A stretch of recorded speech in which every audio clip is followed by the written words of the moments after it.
Sebastian, voici ce miracle de Noël. Il y a ça. Waouh, c'est juste une écho pour le fait que c'est bientôt Noël. Mais en tout cas, on se retrouve sur le jeu Stanley Parable. Et la première chose qu'on va faire, c'est exiter le jeu. Zut. C'est en fait, regarde dans les options, extra et achievement enable disabled. Normalement ça devrait faire genre un achievement, non.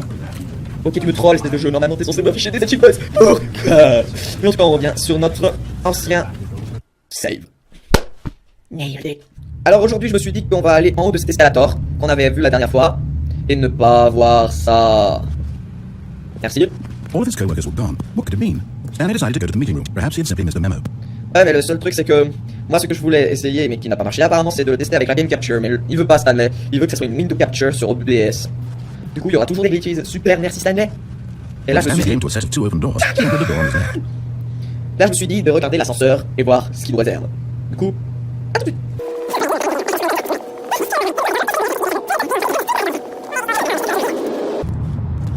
Look, Stanley, I think perhaps we've gotten off on the wrong foot here. I'm not your enemy, really, I'm not. I realize investing your trust in someone else can be difficult, but the fact is that the story has been about nothing but you all this time. There's someone you've been neglecting, Stanley. Someone you've forgotten about. Please, stop trying to make every decision by yourself. I'm not asking for me, I'm asking for her. Qui est elle? Dis-le-moi tout de suite, narrateur. This is it, Stanley. Your chance to redeem yourself. To put your word aside. To let her back into your life. She's been waiting. Qui? Ta mère en slip? Et d'ailleurs, tu glitches trop en fait. That's her, Stanley. You need to be the one to do this. To reach out to her. If you can truly place your faith in another, then pick up the phone. Ok, dès que tu vas arrêter de glitcher. Y a ça qui a l'air d'être interagible, mais pour l'instant je vais juste l'écouter. Allô? Y'a quelqu'un? Non? Oh, Stanley, is that you? Hold on, sweetie. Sorry to keep you waiting. I'm just pulling the bread out of the oven. All right. Okay, there we go. Okay, now, I want you to come in and tell me all about it. Gotcha. Oh, come on. Did you actually think you had a loving wife? They want to commit their life to you. I'm trying to make a point here, Stanley. I'm trying to get you to see something. Come inside. Let me show you what's really going on here. Non? Sorry, but you're in my story now.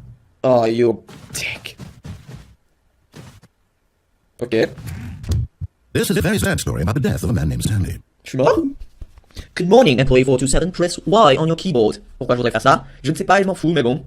Y. Stanley is quite a boring fellow. He has a job that demands nothing of him, and every button that he pushes is a reminder of the inconsequential nature of his existence. Please press P. For please? Look at him there, pushing buttons, doing exactly what he's told to do. Now he's pushing a button. Now he's eating lunch. Now he's going home. Now he's coming back to work. One might even feel sorry for him, except that he's chosen this life. Mon Dieu, il y a des hallucinations. Ça devient un bureau. Oh my god. In his mind, in his mind he can go on fantastic adventures. From behind his desk, Stanley dreamed of wild expeditions into the unknown, fantastic discoveries of new lands. It was wonderful. And each day that he returned to work was a reminder that none of it would ever happen to him. Ok, voyons voir. Oh. J'ai cru entendre des bruits métalliques. Ah, la télé, quelle invention! And so he began to fantasize about his own job. First, he imagined that one day while at work, he stepped out from his desk to realize that all of his co-workers, his boss, everyone in the building had suddenly vanished off the face of the earth. The thought excited him terribly. Please press M to spend time with boys. Cowboys. J'en ai pas. So he went further. He imagined that he came to two open doors and that he could go through either. At last, choice. It barely even mattered what lay behind each door. The mere thought that his decisions would mean something was almost too wonderful to behold. En fait, le seul truc que je peux faire, c'est m'arrêter de bouger pour qu'il ne glitch pas autant. Mais bon, je peux rien faire d'autre. Attends, new block, vite. As he wandered through this fantasy world, he began to find many possible paths and destinations. Down one path lay an enormous round room with monitors and mind controls. Stanley walked straight ahead through the large door that read Mind Control Facility. Ouais, mais il y a écrit ici Escape. Down another was a yellow line that weaved in many directions. Quoi? Ah non, il y a une ligne d'aventure. All right, I've got a solution. This time, to make sure we don't get lost, I've employed the help of the Stanley Parable Adventure Line. Just follow the line. How simple is that? Down another was a kid with a baby. In this game, the baby crawls left towards danger. You click the button to move him back to the point, and if he reaches the fire, you fail. And he called it the Stanley Parable. Il était en train de redire ce que j'ai fait, moi. It was such a wonderful fantasy, and so in his head, he relived it again, and then again, and again, over and over, wishing beyond hope that it would never end, that he might always feel this free. Surely there's an answer down some new path, mustn't there be? Perhaps if he played just one more time. Appuyez sur Z pour dire à votre femme que vous l'aimez. Oh femme, même si je sais que t'es un mannequin, aide-moi, je t'aime. There is no answer. How could there possibly be? In reality, all he's doing is pushing the same buttons he always has. Nothing's changed. The longer he spends here, the more invested he gets, the more he forgets which life is the real one. Oh mon Dieu. Press 0 to go to sleep. And I'm trying to tell him this, that in this world he can never be anything but an observer, that as long as he remains here, he's slowly killing himself. He won't listen to me. He won't stop. Here, watch this. Stanley, the next time the screen asks you to push a button, do not do it. Ok, d'accord. 12 seconds later. 2 hours later. 3 weeks later. 2,000 years later. 1 eternity later. So much later, the old narrator got tired of waiting, and they had to hire a new one. Tu sais quoi? Désolé. You see? Can he just not hear me? How can I tell him in a way that he'll understand that every second he remains here, he's electing to kill himself? How can I get him to see what I see? How can I make him look at himself? To question nothing? Why? It's weird. Genius. I suppose I can't, not in the way I want him to. But I don't make the rules. I simply play to my intended purpose, the same as Stanley. Well, so different, I suppose. But I'll try once more to convey all this to him. I'm compelled to. I must. Perhaps, maybe this time you'll see. Maybe this time. And I tried again, and Stanley pushed a button. And I tried again, and Stanley pushed a button. And I...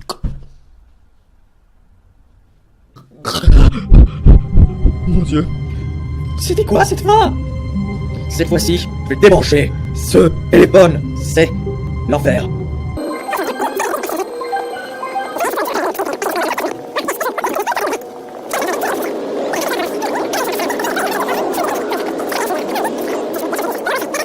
She's been waiting.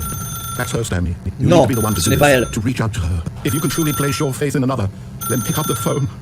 As Stanley picked up the phone, a wave of light engulfed him, filling him not just with radiance, but with hope. Hope for a life reunited, but wait. Ouais, ça, c'est ce que c'est. Stanley, did you just unplug the phone? Oui. No, that wasn't supposed to be a choice. How did you do that? Parce Actually, que... chose incorrectly. I didn't even know that was possible. Let's double check. No, it's definitely here, clear as day. Stanley picks up the phone, he's taken to his apartment where he finds his wife, and the two pledge themselves to one another. He comes in, fade to white, roll credits. Not picking up the phone is actually somehow an incorrect course of action. How is that even possible? That's the decisions were supposed to mean anything. I don't understand. How on earth are you making meaningful choices? Parce que je suis Wait un a second. Did I just see? No, that's not possible. I can't believe it. How did I not notice it sooner? You're not Stanley. You're a real person. Oh oui. I can't believe I was so mistaken. This is why you've been able to make correct and incorrect choices. And to think I've been letting you run around in this game for so long. If you made any more wrong choices, you might have negated it entirely. It's as though you completely ignored even the most basic safety protocol for real-world decision-making. Or did you not grasp the severity of the situation? Well, I wouldn't have that kind of risk on my watch. I'm going to stop the game for a moment so we can educate you properly on safe decision-making in the real world. Please observe this helpful instructional video. Choice. It's the best part of being a real person, but if used incorrectly, can also be the most dangerous. For example, in this scenario, a hypothetical real person named Stephen has a choice. He could spend years helping improve the quality of life for citizens of impoverished third world nations, or he could systematically set fire to every orphan living in a 30-kilometer radius of his house. Which choice would you make? Remember that unlike here, the real world makes sense, and at no time should you make a choice that does not conform to rational logic. If you find yourself speaking with a person who does not make sense, in all likelihood, that person is not real. Allow the person to finish their thought, then provide an excuse why you cannot continue talking. Turn to a partner and practice saying, "My goodness, is it 4:30? I'm supposed to be having a bad sack and crack." Practice. Excellent. Making choices on a regular basis is the best part of a healthy decision-making process. Most medical professionals recommend making at least 8 choices per day. Do you make more than 8? Less? And finally, if you begin to wonder if your choices are actually meaningful and whether you'll ever make a significant contribution to the world, just remember that in the vast infiniteness of space, your thoughts and problems are materially insignificant, and the feeling should subside. At this time, your instructor will guide you in an exercise to test and reinforce the material covered in this video. Welcome back. You may have noticed that this room has begun to deteriorate, so it's a narrative contradiction. But not to worry. Now that you're properly informed on good decision-making, we're going to revisit the choice you made just a few minutes ago and see what the correct thing to do would have been. This way, please. Ok, merci, c'est super gentil, je t'aime. Et danger, danger everywhere. Ah non, non mais je rêve. Je peux pas sauter. Now that we know your choices, it's for we can't have you jumping off the platform dying. Imagine the main character dying senselessly halfway through the story. That story would make no sense at all. See? We just need to get you home as soon as possible before the narrative contradiction gets any worse. Unfortunately, it seems this place is not well equipped to deal with reality. Well, screw you, game. You're not in power.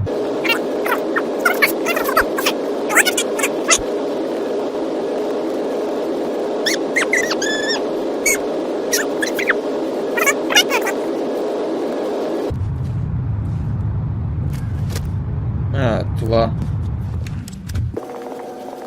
Almost there. You'll take the door on the left, back to the red ending, and the story will have resolution once again, and you'll be home free in the real world. Non. Parce que ça, c'est pas une vraie histoire, narrateur. Même si tu essaies de me convaincre, ça ne marchera jamais. Now remember, all you need to do is behave exactly as Stanley would, but that means choosing responsibly and always putting the story first. I'm quite sure you'll be up to the task. Just follow my lead and you'll be fine. All right. When Stanley came to a set of two open doors, he entered the door on his left. No. No! Why did you do that? Quickly, hurry back in the other direction, perhaps we're not too late. Yeah, d'accord. Je vais faire ce que je peux, je vais faire ce que je veux. Oh, it's ruined. You can't believe after everything we talked about, my story. You destroyed my work. Why? For what? What did you get out of that? What did you think was so special about something the game had done? You have like so much garbage. It's worthless now. And what am I supposed to do? Even if there were a way to continue, would it be worth it? To know that my story is now incorrect? How can I go back to that? I can't erase that knowledge. I'll have to live with it forever. Reliving its impossibility forever. I couldn't live that way. Is it best to shut the game down entirely? To willingly destroy all of my work? I don't know. What's the answer? What do I do? What do I do? What do I... No, I have to. I have to shut the game down. I have to. I have to. No!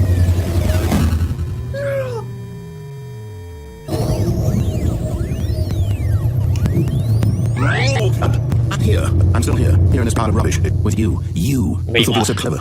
Now look where we are. My entire game is destroyed. It was the only thing in the world that was mine, and you ran into the ground. Yeah. How did you think it would be funny? Just see. Didn't I impress upon you how important it was to be like Stanley? He actually knows how to do what I tell him to. He understands that if I say do something, there's a damn good reason for it. That thought hadn't even occurred to you, had it? But there's a world outside of you. You're a child. Oh, my story. If you'd just gone through the door on the left and would have seen it, there was a whole underground facility. You would have destroyed it and been victorious. It would have been so perfect. I worked so hard on it. I tried so hard to Dommage. behave exactly as Stanley would. That means choosing responsibly and always putting the story first. I'm quite sure you'll be able to Okay, task. d'accord. Just follow my lead and you'll be fine. All right. When Stanley came to a set of 2 open doors, he entered the door on his left. Ah bah non. Ok, je t'écoute cette fois.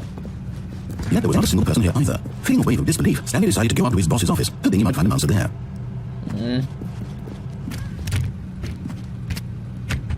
Oh, pourquoi pas la broom closet? Coming to a staircase, Stanley walked upstairs to his boss's office.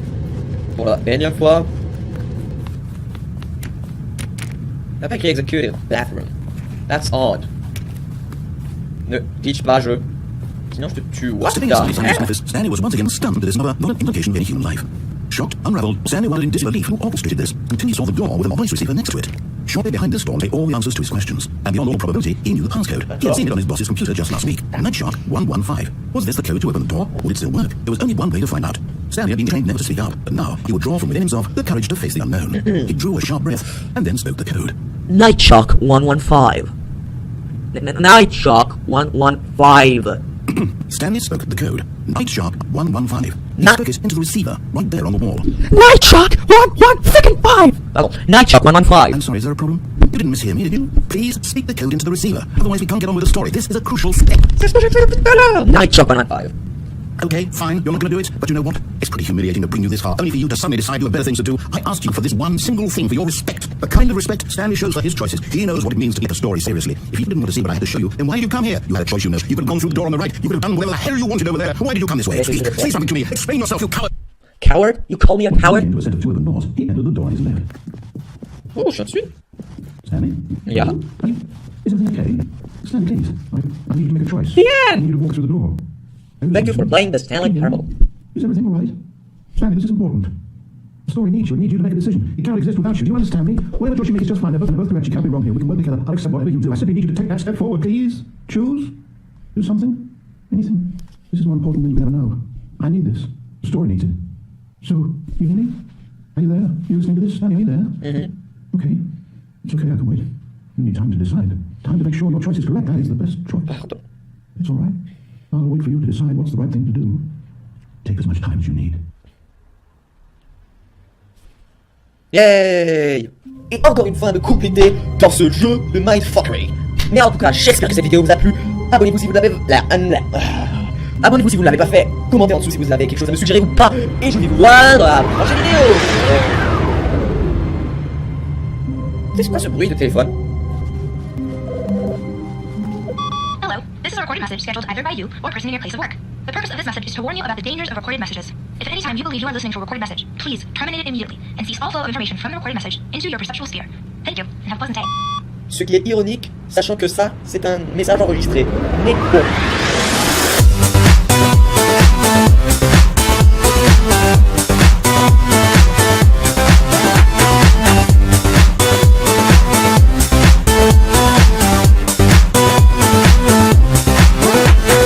Merci Stanley, tu m'as infecté.